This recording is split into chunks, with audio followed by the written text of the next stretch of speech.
மத்தியில் பாஜக ஆட்சி அமைத்த கடந்த 10 ஆண்டுகளில் மாணவர் தற்கொலைகள் கணிசமாக அதிகரித்துள்ளதாக தமிழ்நாடு காங்கிரஸ் கமிட்டி மாநில பொதுச் செயலாளர் கணபதி சிவகுமார் குற்றம் சாட்டியுள்ளார்.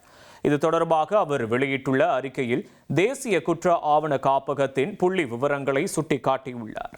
கடந்த 2014ஆம் ஆண்டில் 8068 இருந்த மாணவர் தற்கொலைகளின் எண்ணிக்கை 2024ஆம் ஆண்டில் 14488 உயர்ந்து 80% அதிகரித்துள்ளதாக அவர் தெரிவித்துள்ளார்.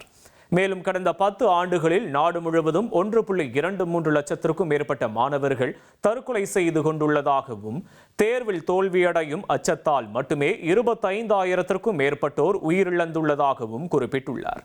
நீட் தேர்வு மற்றும் வினாத்தாள் கசிவு போன்ற தவறான கல்விக் கொள்கைகளால் எளிய மாணவர்களின் மருத்துவ கனவு சிதைக்கப்பட்டு தனியார் பயிற்சி மையங்களின் ஆதிக்கம் உச்சத்தை எட்டியுள்ளதாக அவர் சாடியுள்ளார். எதிர்காலத்தில் காங்கிரஸ் ஆட்சி அமைந்தால் கோச்சிங் சென்டர்களின் ஆதிக்கத்திற்கு முற்றுப்புள்ளி வைக்கப்பட்டு மாணவர் நலன் சார்ந்த சிறப்பான கல்வி முறை கொண்டு வரப்படும் என்றும் கணபதி சிவகுமார் உறுதியளித்துள்ளார்.